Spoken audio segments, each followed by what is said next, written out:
Hello, and welcome to Let's Talk About It. This is your host, Taylor, and I hope you're all having a wonderful week thus far. I'm very excited to share with you all this episode that was recorded in Toronto with the very lovely Katrina Marie. One of you actually suggested I have her on the pod, and super appreciate this connection because I felt good vibes just from her Instagram, but this episode was so much fun to do. At one point, we were literally leaning back in our chairs, touching our clits in this co-working space. Thankfully, everyone in that office was amazing, and we did not make anyone feel uncomfortable, but I learned a lot from Katrina, and I'm excited for you all to learn a lot from her as well. She's a sexual empowerment coach, a Bodysex facilitator, and the creator of My Orgasmic Life. So if you don't follow her on Instagram, definitely make sure to check her out at My Orgasmic Life. And also, if you don't follow the podcast page yet, it is at Let's Talk About It _podcast. And I'll be doing Talk About It Tuesdays every other Tuesday on my page and on the podcast page to kind of continue these conversations with you all. So in this episode with Katrina, she honestly, she helps women all over the world learn how to have deeply connected and self-expressed sex. She has a bachelor's in sexual studies and also studied midwifing. And in this episode, we get a little into just kind of how our past experiences can actually impact the ability to have deeply connected sex, and looking both externally and externally to create self-expressed sex. This episode was super, super fun to record. Another amazing Canadian. Shout out to the Canadians. And I hope you all really enjoy this episode. One thing I do want to share before we get into this episode is another great resource that I love sharing with you all. It's called BetterHelp. You've probably heard me talk about it a bunch on the pod and also my Instagram. But I've partnered with them to kind of help offer 10% off your first month of sessions. So it gives you a little bit of extra push in getting help that I know sometimes can be difficult. And they do also offer financial assistance. So you can check them out at betterhelp.com/Taymocha. And also, just another reminder, I was sharing on my Instagram a few weeks ago about a bra that was made specifically for small-chested women that I was super excited to have found because I didn't realize companies like this actually existed. And so that was Pepper Bra, and I've also partnered with them to help get you all free shipping. So if you go to pepperbra.com and use code Taylor, then you'll get some free shipping if you're part of the Itty Bitty Titty Committee like me. So I hope that both of those things are kind of helpful, and just want to leave those as reminders. I also have those things listed on the link in my bio on my Instagram page. So if you ever forget what these codes are, you can definitely find them there. And now that we've got some of the logistical things out of the way, and I've kind of told you a bit of what you're going to listen to today, you can start listening to it now. So welcome to episode 106. Let's talk about it.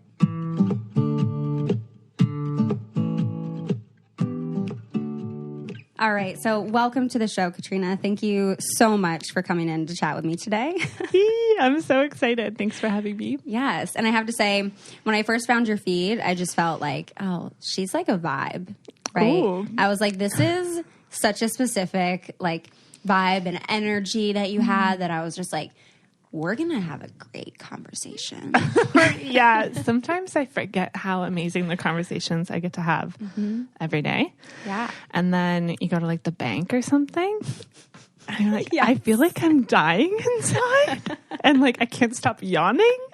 Like our work is very life-giving. Or I'll speak for myself. My work is very life-giving. And these kinds of conversations are kind of the only ones I really want to be having. Yeah, I totally agree. And it's interesting as I've made somewhat of a transition to discussing more sexual health on the podcast.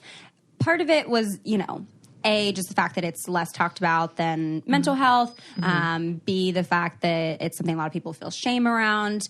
But also C, because it gives me a lot of like excitement and passion to talk about. And in my personal life, it's a huge part of what I talk about and that I love. And so now I feel like the fact that I get to do these recordings, I'm like so much more excited about it. Oh, yeah. I feel like sexuality is the most playful thing we can do as adults. Yeah. It's like... I like that. Yeah. it's play with adult privilege, you know? That's what sex is. And I'm into that. I like that a lot. I want to hear a little bit, if there's so many things I want to hear about from you and just your life in general, and we'll get there. Yeah. But first I want to start off asking kind of how you got to where you're at today. You host these courses that help teach women how to masturbate, which I'm really excited to talk about, and how to orgasm and how women can experience pleasure. But how did you get here? Oh my God. Like, where do I start? Like, give me your whole life story now. Yeah. Well, maybe just like a piece. Okay, cool. A small piece. Yeah. Well, I feel like when people hear that I'm a sex coach, they assume I'm having amazing sex, or that, I don't know, I'm some sort of like nympho that got into it. Yeah. But really the way I got into it was I was raised super conservative Christian, small little community. Yeah. Nobody ever talked about sex. I had like a mysterious book arrive on my pillow on certain birthdays of like ages that was like a God-centered sex book. Whoa. Yeah. Whoa. Yeah. With like watercolor paintings of like women, women in like a married couple embracing. Like it was very... Like you feel me, right? Okay, so that was kind of the scene. And this is before you could just Google stuff.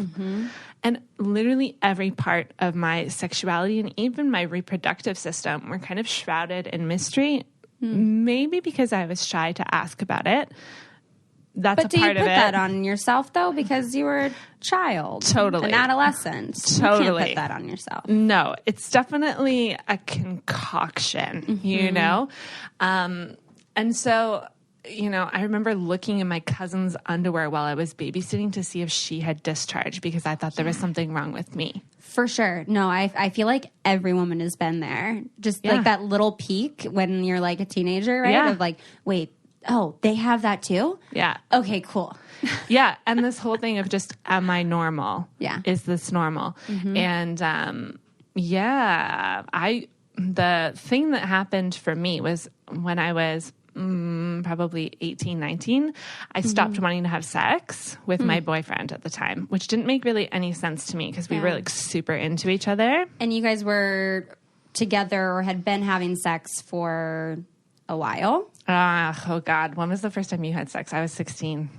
Yeah, I was like 15. I wanted to wait till I was 16. Virginity is a whole topic. Oh, my gosh. Yes. I feel like I've talked about it in almost every episode where I'm like, yeah, virginity. It's not a thing. No, we come into our sexuality. We don't lose anything. Yes, yeah. Exactly. So I almost love, actually, that this has came up every episode because I think it just helps drive it home. Yeah. Yeah. It's not when did you lose your virginity? When did you have partner sex for the first time? Yeah. When was the first time you felt turned on? You know, these are exciting things coming into our sexuality. Yeah. Anyways, there was something about partner sex that really, it like tipped me into like a freeze response where I would dissociate from my body. And I just felt like I had to do it. Yeah. I was also deeply disappointed that it wasn't good for me, like that I didn't like it. And so I came up with all these reasons for why I didn't like it. Like maybe my vagina's too big and that's why I can't feel anything good. And maybe if it was smaller, I would feel more and it would be nice, which is the saddest excuse to make up for myself because then I had a whole fucking issue around feeling like my vagina was too big. Yeah. And that's a huge thing in our culture around like, oh, she's loose and like this shame around pussies and like... And that you shouldn't have sex with too many guys because then your pussy's going to be really loose and then no one's going to have sex with you because you're going to be like not tight and like you have to have a really, really tight pussy for a guy to want to have sex with you. Can we just bust that for a second? Can we bust this myth? Because bust it. Pow. Okay, your pelvic floor gets strengthened with use and... having sex strengthens your pelvic floor, especially if you're enjoying yourself and you're working it. You're strengthening your pelvic floor. You're not going to get loose from having sex. Yeah. You're going to have a more supple and strong pelvic floor, which is what you want. You don't want a tight pussy. You want a strong and supple pussy. Oh, I like that. I like that. Okay, so I have a strong and supple pussy. Yeah. Mm-hmm. Yeah. You want to like go deep inside my strong and supple pussy? do we insert that in our dirty talk now? Yeah, like strong and supple. Give it to me. Yes, instead of my tight. Yeah. Yeah. No, it's I think Totally. I think that is super important, and a lot of people, I think women, even as you've shared, that we feel this sort of shame around like we don't want anything to be like too big because then it's going to stretch us out, and then we're going to be loose, and then like guys are going to shame us and like not be as excited about having sex with us because we're not going to be like just this like tight, small, little innocent lady. What is the word? Virginal? Yeah. Yeah. Like it comes back to this idea and, the construct of virginity, how we've made this up. It's really just to please. It's all about the patriarchy. Yeah, fucking hell. So I had all these stories made up about my sexuality and so much shame around it that I didn't even realize that they were stories. I just thought they were real. Mm-hmm. And because I was carrying so much self-doubt, insecurity, all this shit, of course I'm not able to drop into like happy-go-lucky, let's have amazing, gooey, creative sex. Yeah. I'm up in my head. I'm trying to protect myself from someone finding out these concerns I have about myself. Mm-hmm. And so my sex life sucked. I didn't want to have it. And so I felt like you were just doing it just to do it and just to please. Yep. And to be normal. Like, okay, if I have sex at least once a week, then I'm fine. You know, like these thoughts in my head. And then, fast forward, I was in a marriage. I like really never, ever wanted to have sex. I think it had been months. And I was like, okay, now I'm married. Like, I got to figure this out. Yeah. And so my undergrad is in sexuality studies, which was like even more embarrassing and added to the shame because it was like, I know this. I'm supposed to be good at this. Like, even though they don't teach you how to have sex in sexuality studies, there was just, I feel like, a persona that I put on, like, oh, I have a degree in this stuff. So people related to me a certain way. My husband, I'm sure, related to me a certain way. I come off as confident in my outward life. But then in the bedroom, it's like, oh, I have to keep pretending I'm confident when really I had all of these shames and insecurities that I wasn't being open about. So people who were trying to love me couldn't love me because I had some really thick fucking walls up. Yeah. So I had remembered Dr. Betty Dodson. I had heard about her in my undergrad and she's 90 years old this year. She's still alive and she's still doing the work, which is madness. Yeah. That's like Dr. Ruth. Yes. Yeah. Like legendary women. Yeah. So I went to her apartment in Manhattan to a Bodysex workshop. Yeah. In 2016, early 2016. And she answers the door naked. You get in there. Yeah. It's full on. I remember being just going right into it. Yeah. I remember being so nervous. I looked down at like my sides and there was like a triple stream of sweat going down. And I was like, fucking hell, this is next level. Like, I've never been this uncomfortable and like pushing myself into it anyways. Yeah. It was really uncomfortable. And that was really the beginning of my true like sexual education. And it's been an experiential one. And I realized like that's the way to actually like change the script, move the needle and work through the shit is to not just talk about it. You've got to put yourself in the position where you're uncomfortable, where those triggers are coming up, where the walls are coming up, and you can be like, oh, that's the wall. How do I actually begin to take that apart? Yeah. And that journey was so profound for me, so empowering that I was like, marched myself back to that apartment, I think 4 months later, and got certified to lead those circles. Amazing. Yeah. And that was kind of like, that's how I got into this. Wow. Thank you so much for sharing that. Yeah. Now I'm like, wait, I want to go to that class. You can go to one in Toronto at the end of January. Yes. But you should definitely go to Betty's if you can before, like while she's still with us. Yeah. Wow. Okay. All right, we're going to take a short break right here to share one of the sponsors of the podcast, and that is Ashford University. You guys might have heard me talk about them in the past, and they help offer degrees online that you can take at your own pace when you're ready. They don't require any kind of standardized testing, so it's not required at all to have SAT, GRE, GMAT, or any other standardized testing scores to enroll at Ashford. And they also allow you to be registered in one course at a time. That's actually considered being a full student. So you can really go at your own pace with this. They offer 6-week-long courses. And, you know, if you're looking to go back to school, to change careers, or just want to further your education, you guys can definitely check out Ashford University. You can go to ashford.edu/Taylor. That's ashford.edu/Taylor to start your degree today. Again, that's ashford.edu/Taylor. And now we can get back to the show. I have a lot of thoughts and a lot of questions here. So, okay. So first, I want to say also that I think what you shared experiencing early on in your sexual experiences about feeling like you have to do it and all this stuff is something that like a lot of women still feel like as adults in their relationships. And it's something I was actually quite surprised to learn when I first started being more open about sexual things publicly, that a lot of the women that follow me and the women that listen to the podcast had so many questions around sex drive and feeling they have a low libido and just feeling like they're in these relationships and they have no interest in sex. And like, why do they not want to experience it? And why, when they do try to, that they can't? And it like made my heart hurt so much that I was like, whoa, okay, we need to talk about this more. We need to get some like education out there. We need to reflect on this. We need to really take a good look at this, because what more fucking beautiful, amazing experience could you have than like experiencing yourself sexually and connecting and bonding with a partner in that kind of like vulnerable sexual space? Like there's literally nothing like it. It's the cherry on top of the human experience. Like, ooh, yes.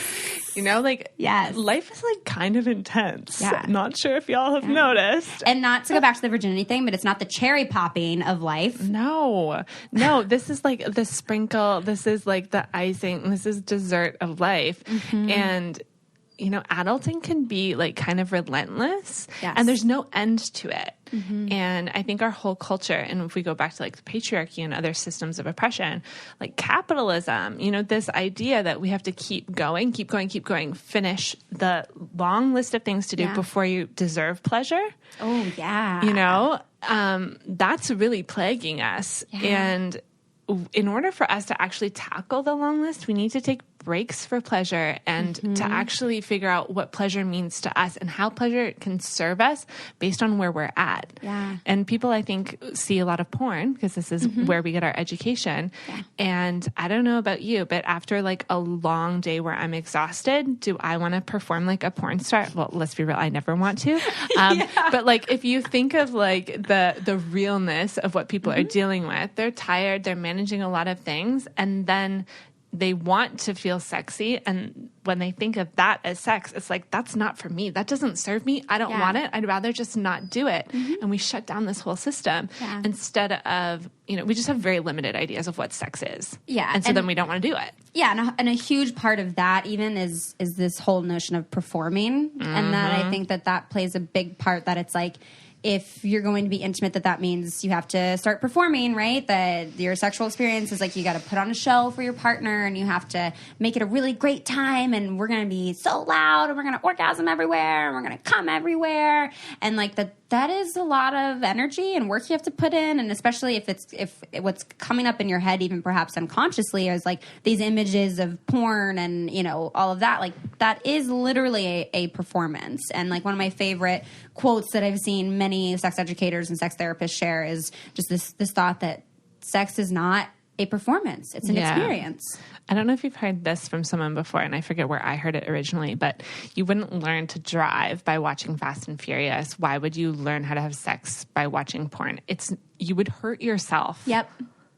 on all the levels. Yes. And the people you're sharing it with. And I don't think porn is bad, don't get me wrong, but I think the conversation around what is porn, it's a performance with like really loud imagery to stimulate things inside of you. Especially mainstream porn. Oh, yeah. Yeah. God. Yeah. One thing I like to share a little bit, and I've shared this several times on the podcast, but one source of porn that I have found to be really helpful and like beautiful and I like is Ex Confessions by Erica Lust, and she's amazing. Yeah, and I like to ask people too, like if they have any sources that they like for people to check out. That's like the top of my list is the Erica Lust. I remember the first time I watched it, I was like, "What? These people look like my friends?" Yes, that's exactly what I thought too. Yeah, right. Like these look like my friends, and. You know, these are fantasies and things that I actually play out. Yeah. So, like, I'm here for it. Yeah. Well, because they're, like, real people's, like, the real stories. That's why it's, like, by Erica Lust and you. Yeah. Like, and they're women's fantasies mainly that they submit. It's a very cool thing. And their blog as well offers lots of awesome resources. Like, I remember one of their performers, she's, like, sitting on a stool teaching you how to make yourself squirt. And she's just, like, looking in the camera. I haven't seen that one yet. Oh, check it out. It's a really good resource. And it's free. There was one that was like a blowjob and it had like YouTubers on. It was like kind of like a comical one. I kind of liked it, but it was like, you know, you're giving a blowjob and like it kind of had like the inner monologue, and then and then like the YouTubers like would come in her head and like, you know, be like, try this, and then she would try it, and then it's like, oh yeah. I'll have to watch that. It was cute. Not an ad for Erica Lust, but check her out. I want to talk a little bit about these courses that you are hosting, because as we talk about porn and all of that, I want to chat orgasms, and I want to know what your experience has been like with these courses that you've been teaching, and like what that entails and what people take away from it. Yes. Yeah. Okay, cool. So Bodysex is what it's called. Yeah. It's this weekend workshop. It's spread out over 2 days. And there's 5 rituals that Betty created that I stick to. Yeah. And then I weave other things in, because Betty started this work in the late 60s when people were at sex parties and women were faking orgasms. Da-dum-da. Yeah. And at that time, they were doing consciousness raising circles, you know, sitting around talking about their feelings. She was like, we got to do this, but we got to get naked and we got to talk about like the realness. Yeah. Why are we faking orgasms? Yeah. And so that's how the conversation started. And then the rituals were kind of organically came together over the years. So you talk about how you feel about your body. That's the first thing. Which is, I remember my first workshop, I just bawled my eyes out about body hair. And I was like, where the heck did that come from? Like, I really wasn't expecting that. Just the shame that I felt around being a furry person and how much embarrassment that was, how much work it was. It's a lot of work. It's so much work. I did an episode a while back about body hair, just like all the different kinds. Great. Because I was like, I had the conversation with a few girlfriends, and then I was like, wait, can we redo this conversation but record it? Because I think this is important. Yes, it's so like, important. What do you do with your bush? Like, what do you do with your armpit hair? Like, what do you do with mustache hair? What do you do with nipple hair? What do you do with toe hair? And it was all these things that it was like, yeah, can we just... Nipple hair is normal. Can we just, like, everyone needs to know nipple hair is normal. I remember my mom telling me, and I've relayed this to her, and she doesn't remember telling me this, but she was like, I was probably 11, 12, I don't know. She's like, if you get a nipple hair, that is not normal. And so... which is the worst thing you can say. And then she said something about one of my aunts, like having nipple hair and breastfeeding and the baby looking like it had a mustache, and her like laughing hysterically. So it was like really burned into my brain that if I That's terrible. That fucking awful. Love you, Mom. Love you lots. You're a great mom. You're a great mom, but not a good thing to say. not great. And so that was really burned into my mind, as you can imagine. And so when my first nipple hair showed up, I was like, fuck. Yeah. I'm one of the unlucky ones. the not normal unlucky ones. And I remember like digging out those nipple hairs before they even emerged because I never wanted anyone to find one. And now I have like little scars around my nipples. God bless me. Yeah. So yeah, I feel like that conversation, just holding space for women to one, be naked. That's huge for a lot of people. Yeah. And then to sit there and be like, here I am fully exposed. How do I feel about this body? And it's a really powerful framework, the workshop. People shed so much shame, and I just like lean back and listen, and they just do it all. They just need a space to peel it off and like get it off of them. So how do you feel about your body? And then we talk about how you feel about your orgasm. And that's really interesting. That one's usually less emotional, but interesting. Just hearing people's ideas around it, their motivations for having orgasms. It makes me sad how many people want to give orgasms to their partner, like a weird little present. Yep. Like, here, I orgasmed, so now you can feel like you did a good job. And like, I'm not hurting your ego. It's crazy, like the symbolic like gesture, like approval that we want to give people instead of actually having the communication skills to let them know how they're impacting us, what they mean to us, without having to deliver on command some sort of biological experience. Like, what the fuck? This does not make sense, you know? So, things come up there. And then the second half of that first day is genital show and tell. Whoa. Yes. Wait. So before genital show and tell, though, what did you say in your, like, in your first piece? It was like you said about like body hair, about your body. But when it came to like about your orgasm, what was your... Let me see if I can remember how I felt about my orgasm. I've never struggled with orgasming. It's been more of like I don't want to have this, leave me alone. Like about sex in general and feeling like I was asexual. My orgasm back then probably felt pretty small. And I felt like I just wanted to orgasm so that it could be over. I feel like a lot of people are probably going, right now to that. And it's so sad. Yeah. And, it's funny, like how I developed tools that I still use now, but from like a darker place of like figuring out how to make myself come so that it could be over. And how disconnected I was from my partners who were generous lovers who wanted to give me pleasure, not just orgasms. And I didn't want to be there. And I think that that's a huge part of women's sexuality is us being honest about our desires. And that's a huge thing. I didn't know what I wanted. My sexuality existed for another person. And because I didn't know what I wanted, I just let sex happen to me. And when that stopped being good, then it's just like, no. Letting sex happen to you. Starfish sex. Yeah. I think like, as I think back, I'm like, there's definitely times where it's just felt like I'm just having sex because like my partner wants to have sex. And I'm just kind of there, but I'm not like really there. Yeah. And that's such a shitty place to be because then not only are you a little disconnected, but you also aren't allowing yourself to experience that pleasure.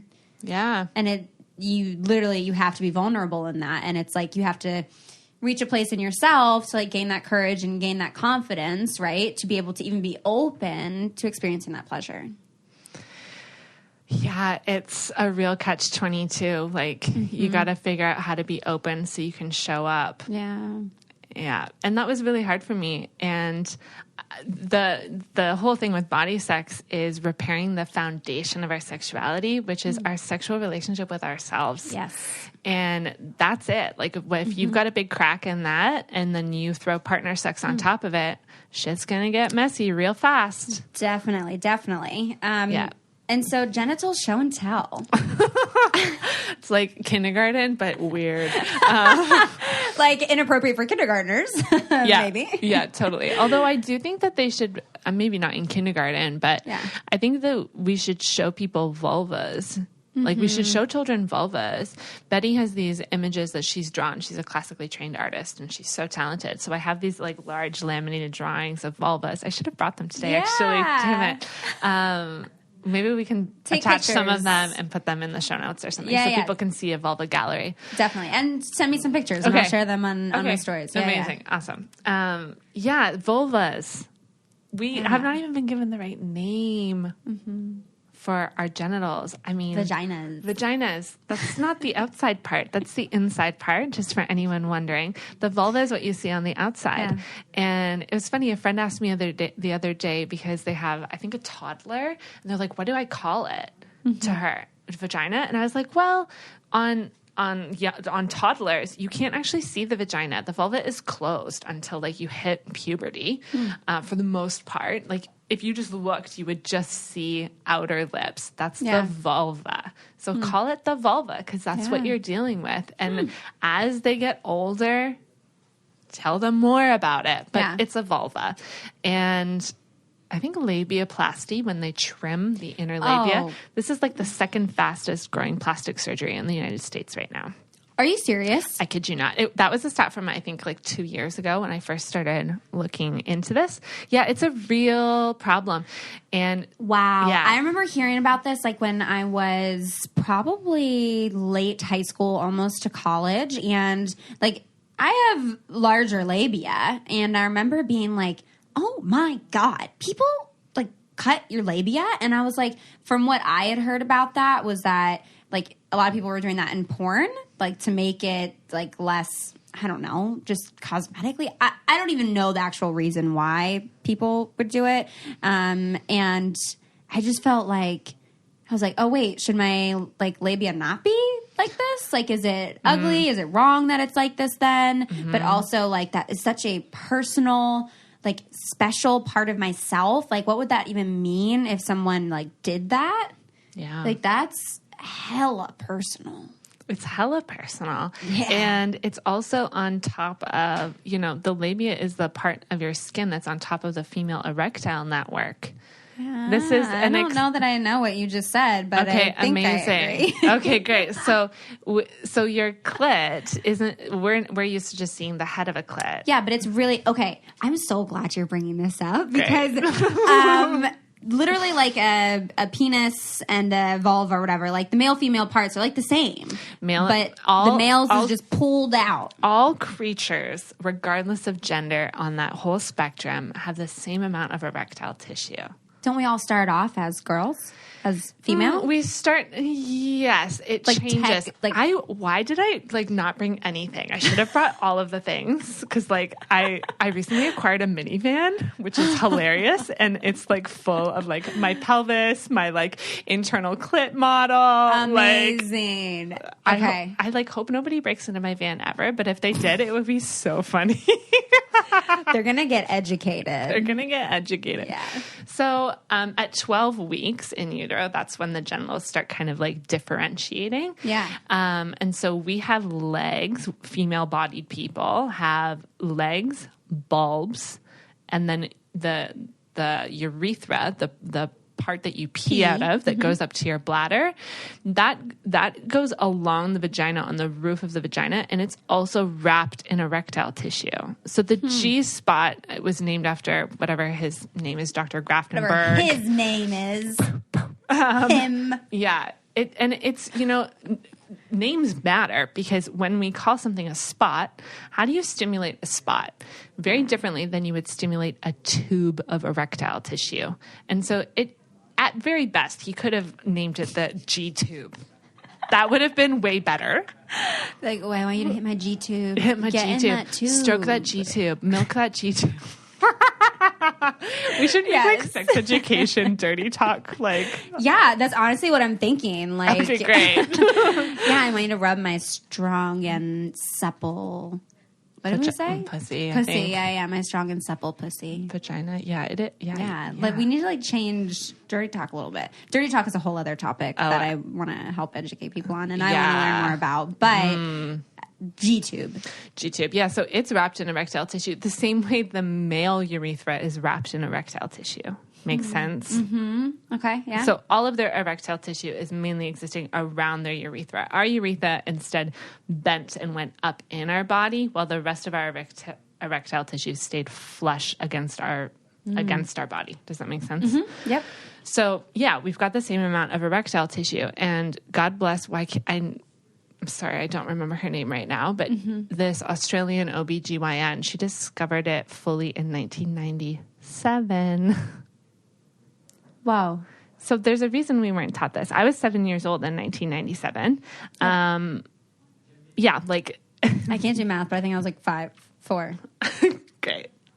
4. 4. 3 plus 4 is 7. I was born in 93. That's 97. Yeah. Yeah. So they weren't teaching us about that because they literally just discovered it. And Whoa. yeah, it's actually a really inspiring story. I made a post about this woman. She read in her medical textbook that the female genitalia were like a shittier version of men's. And she was like, bullshit.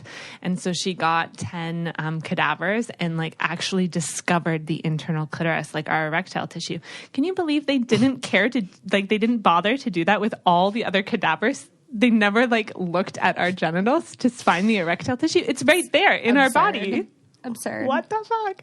Yeah. So genital stomatitis is really powerful because you can learn these things. You might be having aha moments even listening to this, but to see it on another person. Yeah. This is how humans learn experientially. It's like, oh, you want to learn how to swim? Someone's going to show you how they swim, and then they're going to tell you how to swim, and then you're going to swim, and they're going to help you do it. That's what Bodysex is. Yeah. It's like just an experiential learning. Yeah. That sounds amazing. I'm curious. So I know you did a course, Feel All the Feels, which is also where I was like, you're so my vibe, like I'm just wavelength here. I'm all about feeling all the feelings. Yes. But so is that also Bodysex? No. So Bodysex is a really hardcore thing. And Betty is like a thug. Yeah. She's a badass. And we needed her to be that way. I mean, she was calling people up on her rotary phone in the 70s, inviting them to her apartment to learn how to masturbate, you know? Yeah. Like we needed her to be that way. But the women that I work with now, man, we're really sensitive, deep feeling creatures. Yeah. And we need to be held with a lot more ritual and a lot more balance of the psychosomatic experience that's going on there. Like what's going on in our brains, what's going on in our bodies, and how do we honor our boundaries inside of a really wild experience like Bodysex and have it be trauma informed so that we move at our own pace and honor ourselves, don't re-traumatize ourselves through trying to grow. Yeah. So that's so important. it's so important. And honestly, I feel like some sort of like magician casting spells when I facilitate Bodysex because there's so many different things going on. And when a lot of people hear about this experience, they're like, oh, I'm intrigued. And also, hell no, like way too much. And so all my other offerings are basically like smaller invitations forward to be able to even approach this work. And so Feel the Feels is a 2-hour webinar that I lead. I've been leading it every month. We'll see how long I do it for. Every time I'm blown away by just the quality of people that show up and the vulnerability.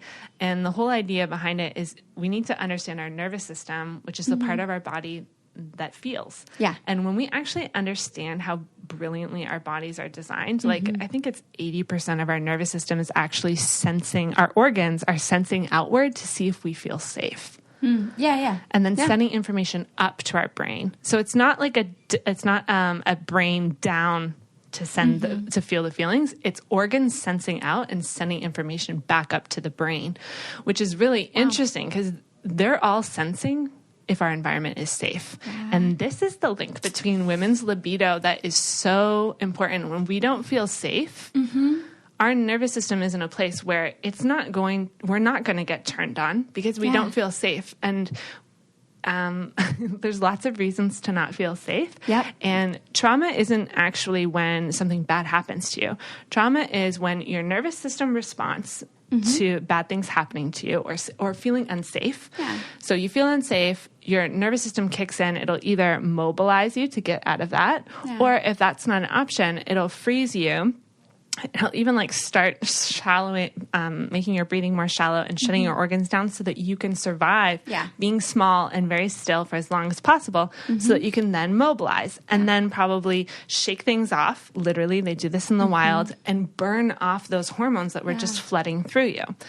So when that process gets interrupted, then we have trauma. Because when the loop isn't able to complete, it lives in your tissues and in your psyche. Yeah. So that when you get triggered, we use that word all the time, but nobody even knows what that actually means. Yep. But when you get triggered, then that unprocessed emergency response is bam, right there. Yep. That's why, you might be getting sexy and then all of a sudden you feel like deeply sad or mad and you're like, what the fuck? Where did that come from? And how do I deal with that now? So feel the feels is explaining people's nervous systems to them and then doing my top 3 really simple practices for telling your body that it's safe. And there's physiological things that you can do to cue safety to your brain. Wow. Whoa. I'm so happy. I'm so happy you're here. I'm so happy.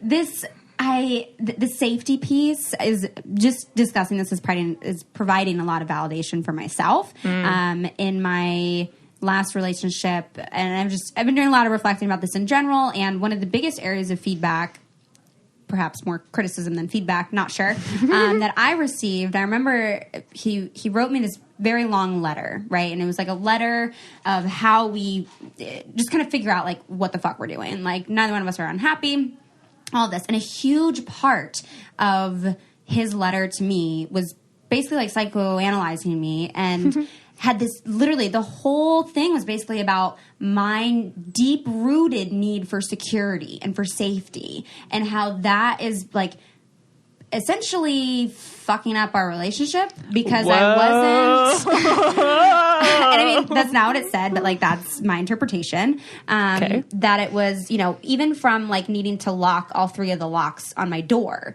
was brought up because there's like 3 locks on my door, and so before I go to bed, I'm like, I lock all 3. So it's like from things to that to me not wanting someone to come inside of me and my vagina, that like those kinds of things that I had such a deep-rooted need for security when it comes to even emotionally for my partner to like be there in that way when it comes to like providing things like warmth, like when I'm cold and wanting a jacket or wanting to share a blanket or just not wanting to be cold itself, that it was even like physically I need to make sure that I'm comfortable at all times and all these things where I was like, yeah, I do want those things. I wouldn't necessarily refer to that as like a deep-rooted need for security as like something I need to work on. Like I think all those things are like reasonable for me to want and for me to need. I don't like, oh my God, you're like a wise little snuggly mammal that knows that what it needs to like want to like be safe so that you can be playful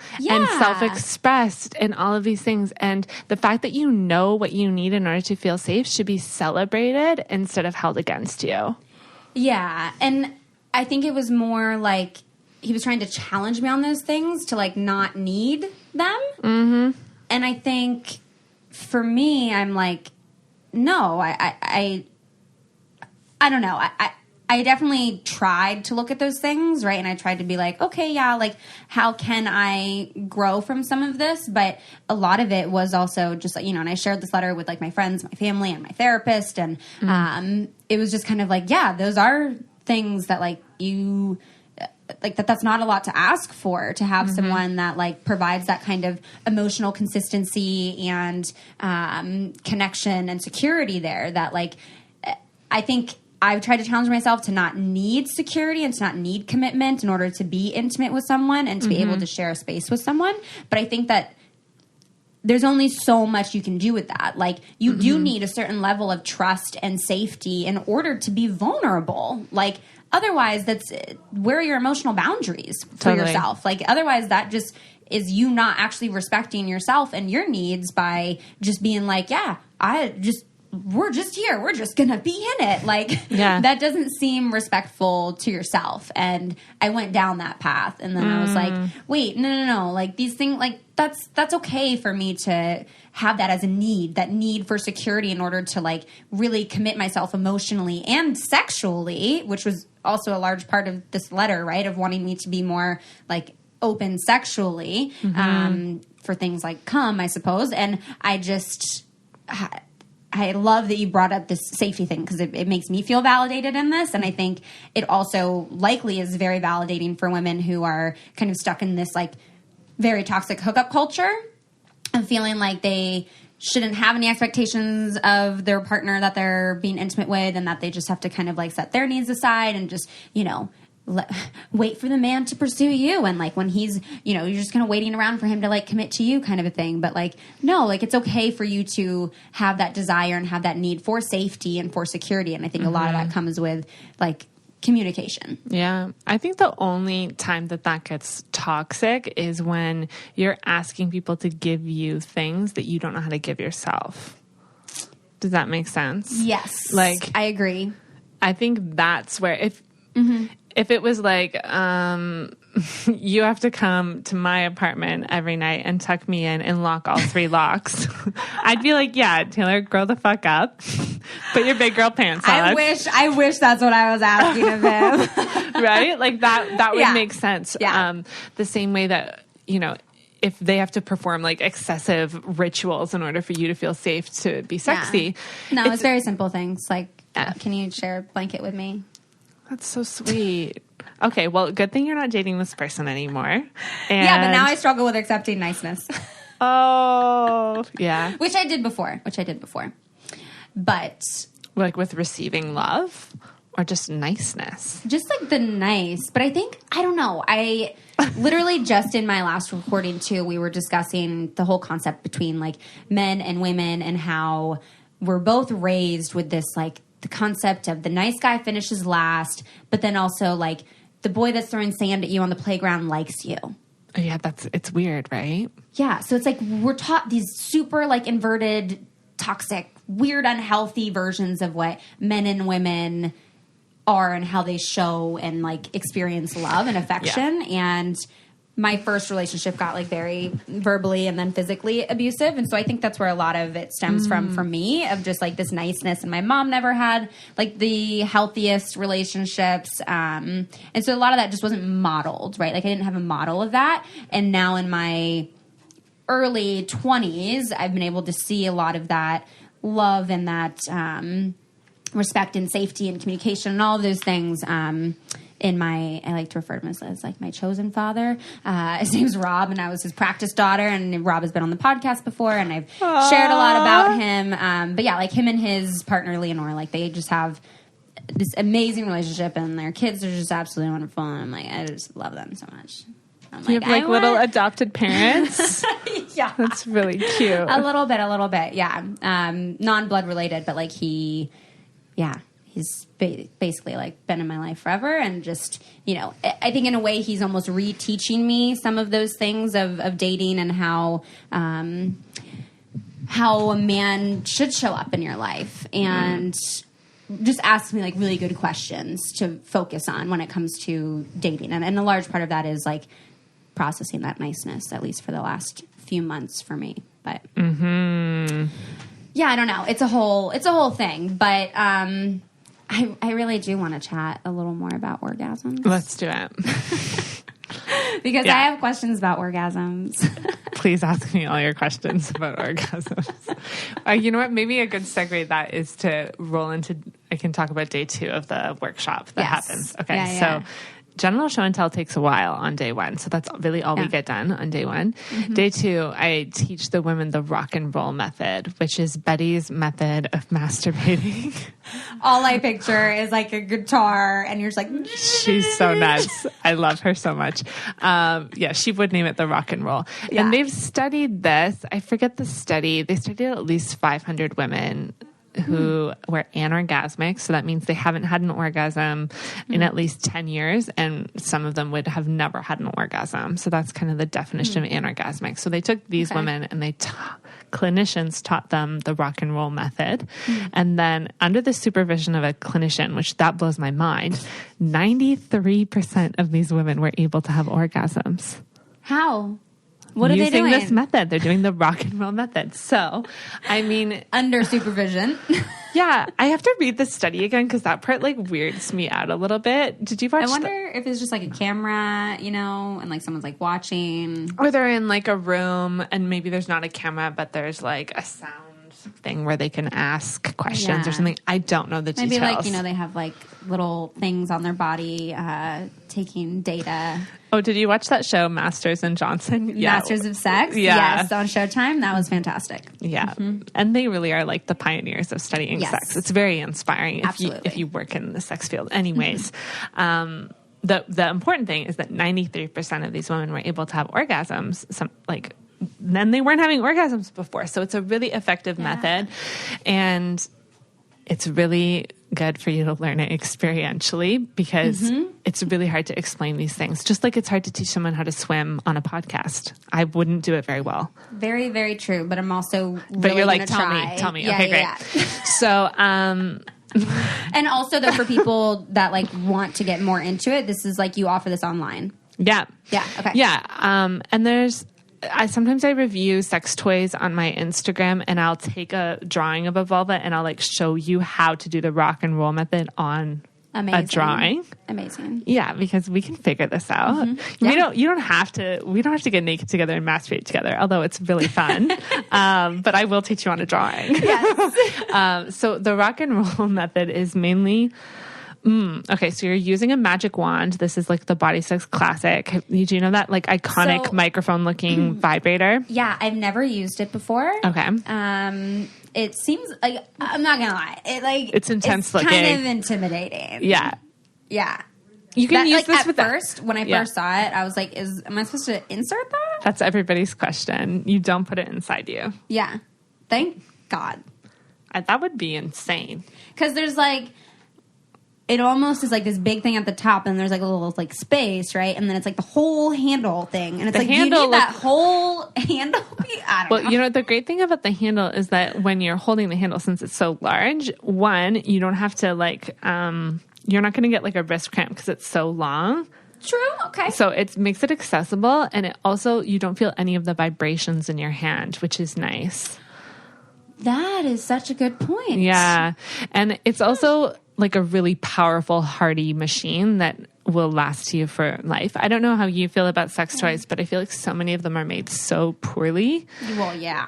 Like really poorly. Yeah. And I'm a bit of a sex toy minimalist. Like just invest in really high quality, good ones. Yeah. They are quite expensive. Yeah. And I know it's worth it, but like it takes me a minute because I'm like, do I want to spend this? You have to come to Bodysex and you'll be like, I'll take two. Yes. And I think like just as we're on this quickly, when I did get my first like vibrator and dildo, my buddy Jack, I remember my God, you named it Jack. Yeah. Great. That was like one of my greatest loves. His name was Jack.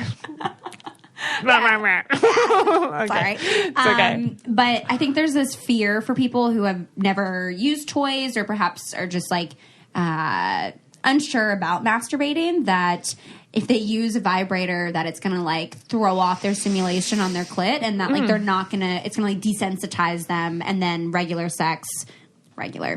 and then having sex with a partner or partners is going to like not feel as good, and you're not going to be able to orgasm because you've gotten so used to this hyper stimulation of this toy, and now like you can only do it from that toy now. Yeah. People have this like, I think that's a myth that needs to be busted. So I remember I was like, is it? I was like, no, it's not. No. I was like, I can use this vibrator as much as I want to use it. You can for sure. You won't like ruin your clit by any means. You can develop an association. Yes. Okay. Yeah. That is strong. So you want to make sure you're using a vibrator in the proper way. They don't really teach us how to use them. You buy it and then it's like, go. Okay, so. Teach us, Katrina. This is what you're here for. Here we are. I'm so happy for this. Great. You want to fuck your vibrator. You don't want to be fucked by your vibrator. Does this make sense? Yes. Okay. So a lot of times, I remember back to the first vibrator I bought. It was like a really expensive one because I thought if it was more expensive, it would work better. And I really needed it to work. Yes. It had like two motors. It was like a rabbit style, but the part that went inside the vagina like moved independently, and I was like, that scares me. I was like, did she just come? No, she was scared. That was like a scared shudder. Yeah, no, that was like I've seen those, but like to me that doesn't seem like what a typical penis would do, and it'd be such a different kind of experience that I feel like it's like some foreign thing inside me, like moving around. Yeah. And that feels like it's fucking me and not like I'm fucking it. I mean, alien sex is a definite fantasy for a lot of people. It is. So we'll just drop that there. To each their own. Yeah, we don't want to yuck anyone's yum here, but... whatever floats your boat. Yeah, okay. So I had this fancy vibrator that like did all sorts of things. And I just like put it inside of me and pushed the buttons and then like waited to come. Okay, so I think a lot of people are taking a very passive role in their sex for one, as well as in their sex for two. We talked about that. Yep. But also we find like what works and then we just do that. Okay, and a lot of people are having tension orgasms. They're just squeezing and applying more vibration until they I like the squeeze. Combust. Yeah. I do the squeeze. Okay, so there's nothing wrong with squeeze, and there's something really nostalgic and like childlike about like squeezing. Absolutely. Until you have an orgasm. Honestly, I'm so glad that we're talking about this shit because in a few episodes ago, we talked about the squeezing, and I brought up Big Mouth. Have you watched Big Mouth on Netflix? No. Oh, it's amazing. Okay. So good. Okay, it's about like basically going through puberty. It's like cartoons, and it's all these like amazing comedians do the voices. It's so good. And yeah, one of the little girls, Missy, who I identify with, she has this like little toy and she's just like squeezing her legs, and like I just did a little squeeze now, but it was like so validating to be like, oh yeah, like that's like, you don't see that in porn, right? Like you don't see it, like guys aren't like, oh yeah, are you squeezing your legs together tonight? It's like like that doesn't happen, but like that's something that feels so good for me. Totally. And it's like, it's so validating to hear that. Yeah, lots of women come to me with this concern of like, the only way I can come is crossing my ankles and squeezing my legs really hard. And I'm like, girl, you and everyone else. Like it's a very common thing.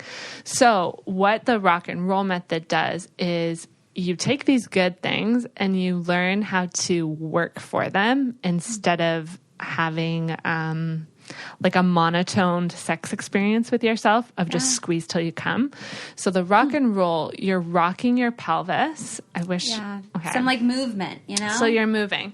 So say if you have, thank you. I'm like, can I use my microphone to demonstrate how to use the magic wand? Sorry, we don't have stands. No. So we're holding our mics. And we get like very, expressive with our hands and stuff. But it's true. We're going to bring it back. Yeah, here we go. Okay, so if you hold a sex toy, let's say a magic wand, for example, still, and then you grind your pelvis against it so that at one part, it's going to be on your clit or whatever part feels really good for you. That's, say, like part A. Yeah. Take a breath in there. And then you're going to exhale and you're going to rock your pelvis away from it so that you no longer have that sensation. Like a little tease? Yes. I like a little tease. It's like a rhythmic tease. But the part of this that I also like is that you're moving your body. This is like huge. When you're moving your hips, like I think in day-to-day life, we're not moving a lot, right? No. Like we're sitting, we're walking around a little bit, but even that, like it's pretty, our hips are staying pretty still. Yeah. And even sometimes in partnered sex, right? Like sometimes we're not. If you're doing involved. It passively, yeah, for sure. And so there's something about the rock and roll where you're really engaging your butt cheeks as well to like thrust, because you're rocking your hips back and forth, rocking and rolling your hips. Oh, you get it? You get it? Yeah. While having a vibrator in a still position, you're rocking and rolling against it. So you're creating a build up. Yes. Where you're having to use your brain to fill in the gaps and you're using the space between to create more desire. Does that make sense? That makes total sense. The same way when you're with a lover, they're not just going to be giving you like full blast everything you want until you come. Yeah. There's ebb and flow, and it's actually that ebb and flow that makes it so hot because you work for it. You squeeze for it. You you've got like a vulva that's like hungry for something. It's working it, you know? And so that's part of it. And then the other part is using a stainless steel dildo that Betty created herself. She calls it Betty's barbell. It's 1.2 pounds, I think. It's really heavy. And this is magic. If you've never used a stainless steel dildo before, the brand, and this is not sponsored, but I do love it. The Enjoy brand, they make a curved one that's really nice. Something about stainless steel, one, it's the most like hygienic material because you can boil it and completely sterilize it. Very true. You can't like boil like silicone. I don't think you. Maybe, definitely not like ones that have vibrators in them. Yeah. You could probably vibrate like a silicone vibrate. You could boil. Vibrate.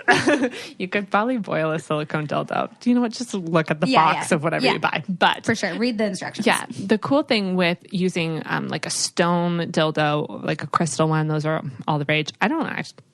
Anyways, those or stainless steel, using these materials, your body warms them up. And so as it's moving in and out of you, you feel like the heat, the inside of a turned on vagina is like very hot. Yeah. Yep. And to feel it warm up, and as you're pulling it in and out of yourself, you can feel your own heat move in and out of you. It's a really gorgeous sensation. But the other part of that material that makes it really good is its heaviness. Fucking is the best exercise for your pelvic floor. Yeah. It is. And so when you're having sex with yourself, to use a heavy dildo, your pelvic floor has to lift up against that. When your pelvic floor is stronger, your orgasms can be stronger because the muscles are stronger. Yeah. Does that make sense? Yeah. So yeah, it's using those two things in combination is the rock and roll method. And there's levels to it. It's a really beautiful like base practice. Like if you do yoga, if you think of like, do you do yoga at all? I should. Do you know what, like, no shitting. I want to. Maybe some like sexy yoga you could get into. I would for sure do some sexy yoga. I just don't like the idea of hot yoga because I don't want to like pass out. Oh yeah, we don't want to do that. Yeah. So the basic idea with like linking your breath with movement. So if you do yoga and you know like cat cow, it's like you inhale, you arch your back, you exhale, you round your back. Yeah. So like those kinds of things are a little hard for me because I have scoliosis. So I have two metal like titanium rods in my spine. Okay, so like some of that movement with yoga, I like get a little discouraged from because I'm like I just physically can't do some of those things. Okay, cool. So both my sister and my aunt have scoliosis. So I'm like well versed. Yes. There's all sorts of movements our bodies can take, and yours could take different ones. The main thing is that we're linking breath with movement. And then as you're doing that, you can be pulling this dildo in and out of you with the movement, creating something that Betty calls a suction fuck. And the idea... I fucking love Betty. Honestly, she's so cool. I love her.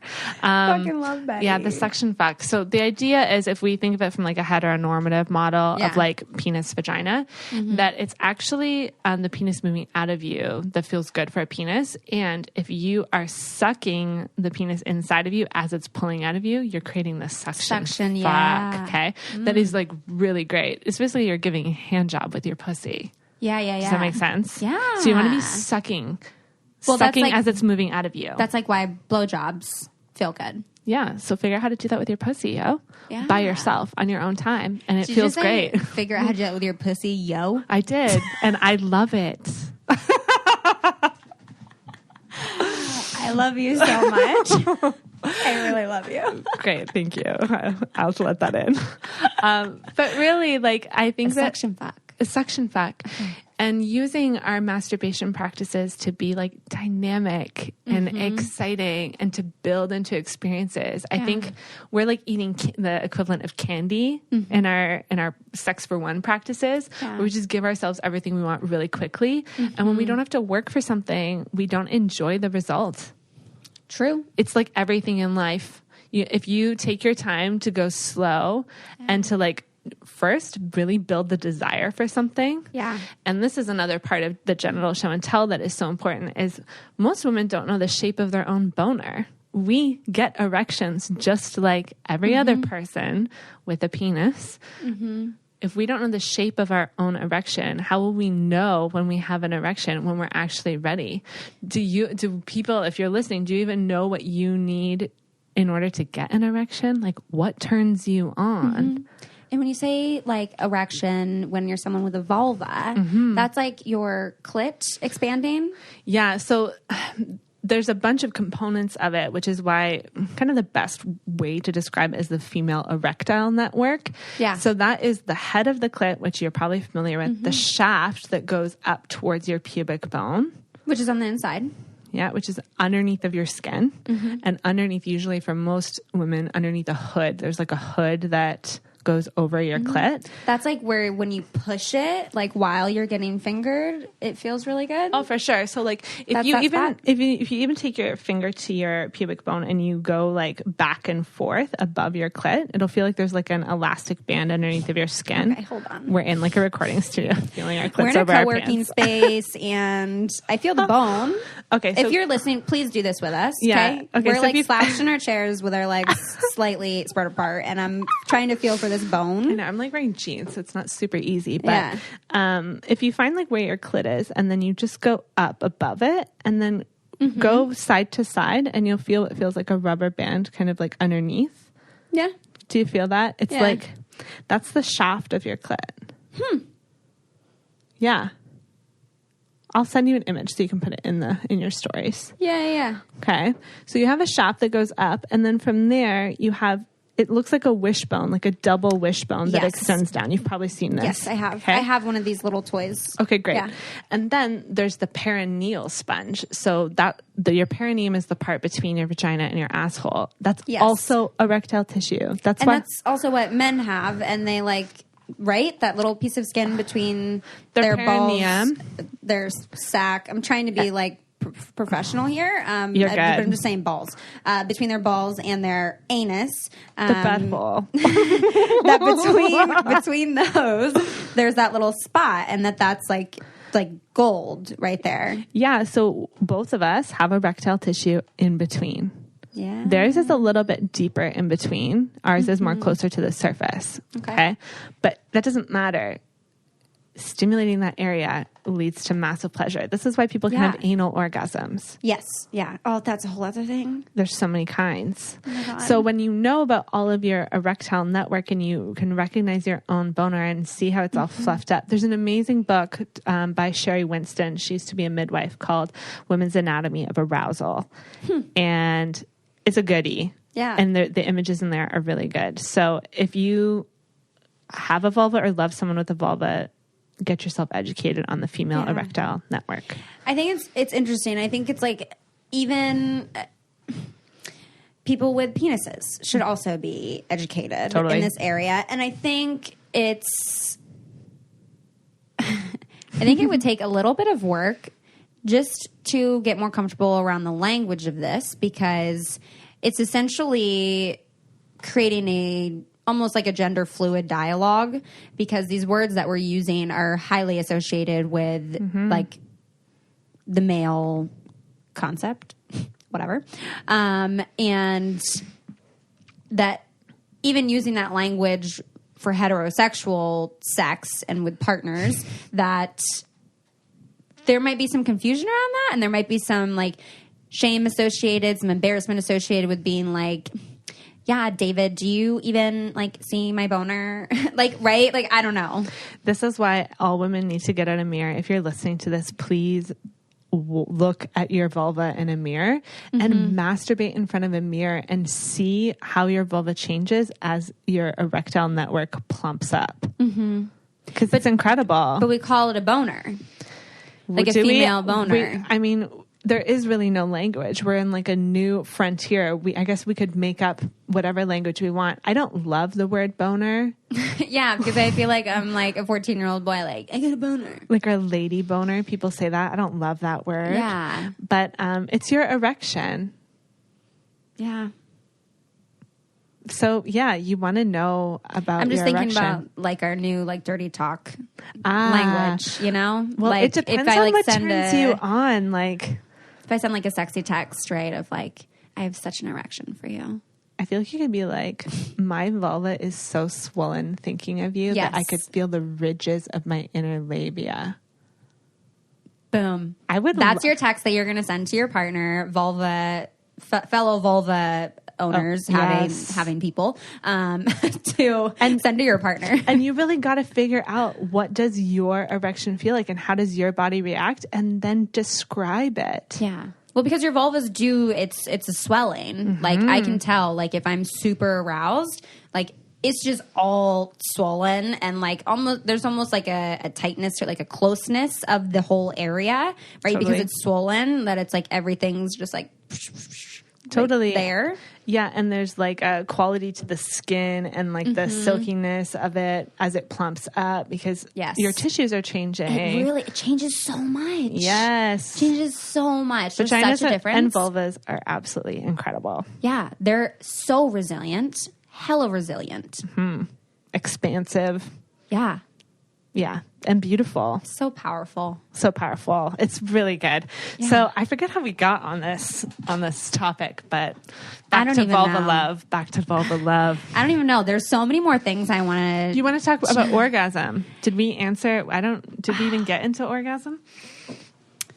Oh man, I do want to chat orgasm, and I guess like I wanted to talk about like trauma informed orgasm. I wanted to talk about like what was it? Tantra and like Taoism, consciously orgasming ways. Like there's so much information that you know and like personal experience that like is so valuable and that like I want to learn and I want to share with listeners.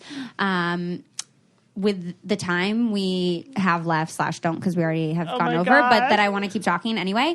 I do want to chat briefly about orgasm. Okay, yes. And just like female orgasm. And like there's a difference between orgasming and coming. Yep. And I guess just what that work has looked like that you've done with people around like figuring out how they orgasm and like what orgasm looks like. And I guess communicating that like with your partner too. Okay, cool. Like how I want to experience orgasm. I mean, I guess you need to figure that out for yourself first, but I mean. If we think of orgasm as a peak experience, that's what I want you to think of it as, okay? And then we think of your sexual energy.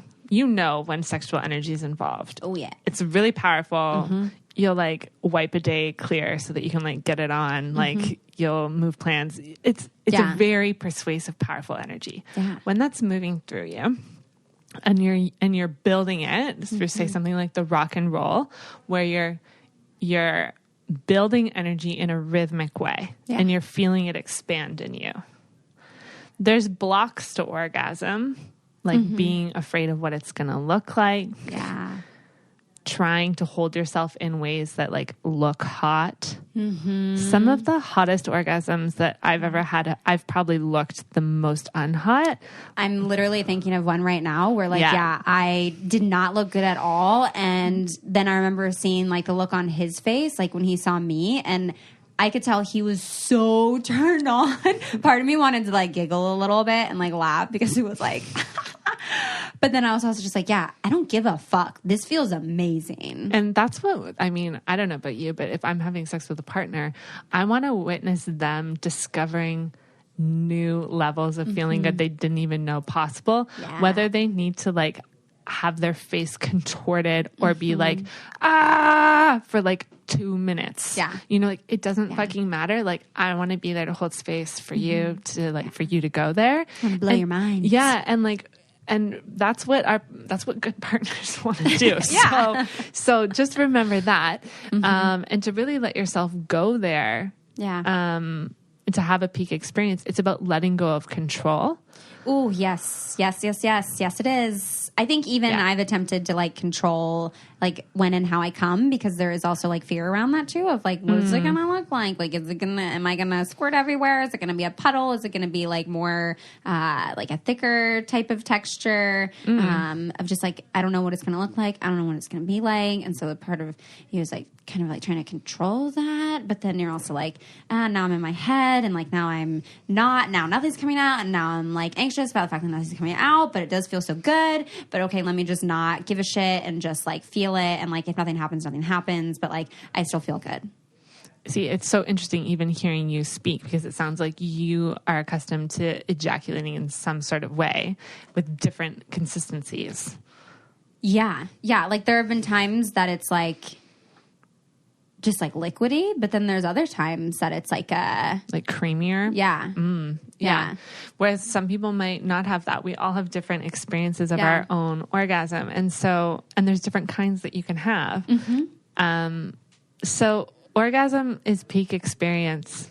You can have them from any part of that erectile network. Yeah. The kind of new frontier of female pleasure that I'm really interested in is cervical orgasms, because medical textbooks are saying that they have no feeling when there's actually 3 nerves that go from your cervix to your brain. So I don't know where the hell they got that from. What is up with this research? Yeah.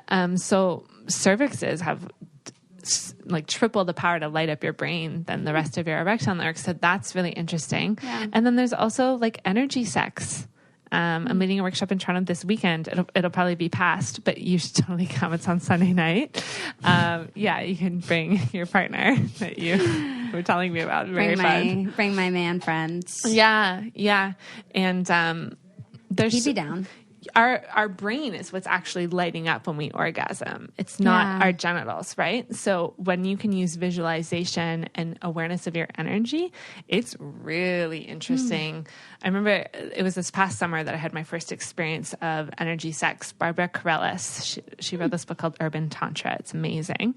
And she was guiding a group of, there's probably 30 Bodysex facilitators in this room. And so we were partnering off, and she was teaching us energy sex. And I was with my friend Irina. Shout out to Irina. And we're looking at each other, left eye to left eye. And she's teaching us the power play of sexual energy, where you're cultivating your sexual energy and you're giving it to each other. Yeah, it was really cool. Sounds amazing. Yeah, I got super turned on. We were getting into a really great space. And she was my friend, which was so cool to explore it like that. Yeah. And then to work with the power play of it, okay, now I'm going to give 75% and you only give 25% and you're going to receive more. And feeling how that exchange felt totally different. It's oh my God, this fucking works. And we're using our imagination. Wow. So, I mean... So is there touching? You don't need to be touching at all. Whoa. Yeah, this is what I'm talking about. And people who... And one, this is the safest sex possible. Yeah. Okay, the safest. It also transcends all genders. And physical ability as well. People who are completely paralyzed can have... connection, pleasure, even orgasms. Yeah, women who are paralyzed can still have cervical orgasms. I was reading a study last week about it. It's really interesting stuff. Wow. So the world of orgasm that whatever you're having, is a fraction of what's possible. I mean, throw some psychedelics in there and then just kidding. I've never done those. They kind of scare me. But no, that sounds amazing. Yeah, because it's really happening in our brain. Yeah. That makes sense. That makes sense. Because, when I orgasm, I'm not necessarily coming. Nothing's necessarily happening, coming out of me. If we think of the female, definition of orgasm, it's the spontaneous convulsions of the vaginal muscles. It does feel like I'm, convulsing. Yeah, so we do feel... can't breathe. Yeah, so that is, the traditional definition of female orgasm are these pelvic muscle contractions that happen rhythmically after a peak experience. It's and a spasm. Yeah. And you can feel it. If, say, you're fingering yourself, you're well, they're really going for it on their own. If you think of a sneeze, it's you're not controlling a sneeze. It's a spontaneous physiological response. Orgasm is the same. There are things you can do with your energy and visualization to expand that experience to last for minutes. Yeah. There's so much to play with here. Wow. Okay, so Sunday night? Sunday night. Who's coming? I think there's 3 spots left. Okay, can I fill too? Yeah, for real. We will talk about that. Yes. No, that's so amazing. I love all the things you're doing. And I'm sure this has been so helpful for people when they attend your workshops and when they take your courses. And I'm sure when they listen to you on the podcast as well. I want to hear so much more. And I want to have you on again. And just also, can we be friends now? Oh my God. Yes, I love it. Of course. And send each other sex stories because that's my favorite. Yes, absolutely. I I love doing that. And definitely it sounds like you have a lot of resources as well, just in terms of like toys and education. And so any of that kind of stuff that we talked about today, I will include in the episode notes so that all of you listeners can check that out. But I also just feel like I should have some kind of highlight on my feed around this stuff because this was so informational and so helpful. So I will definitely be sharing and tagging you. You guys, I'll let you share where people can follow you and how they can find you. Yeah. Instagram is where I hang out the most. Yep. My Orgasmic Life. Yeah. Perfect. So on brand. Thank you. Thank you. If you want to see more offerings and read more in-depth, like longer form stuff about Bodysex, I write about every workshop that I do. It's on my blog, and you can find all that at katrinamarie.com. Amazing. Thank you so much for being here and for chatting with me about all this. This is amazing. My pleasure. I'm going to have to like come down from this conversation. I'm feeling great. Amazing. Thank you. Thank you so much. Thank you. Yay. Bye.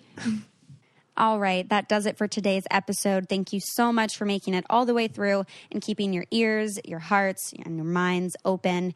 It would mean so much to me if you could take a second or two after listening to this episode to leave a review on iTunes and let me know what you're enjoying about the show. I love reading, what your favorite episodes are, where you guys listen, and definitely feel free to share this with a friend. I mean, part of how we break down the stigmas around these topics is by talking about them, right? And sharing them with more people. So definitely share the podcast. And again, really wanting to include all of you in this podcast. So if you have questions or you want to share a thought or an experience, please send in a voice memo to ask.letstalkaboutit@gmail.com. And I'm really excited to keep having these conversations and breaking down these stigmas. So thank you all so much. I hope you have a wonderful rest of your week, and I'll talk to you next time.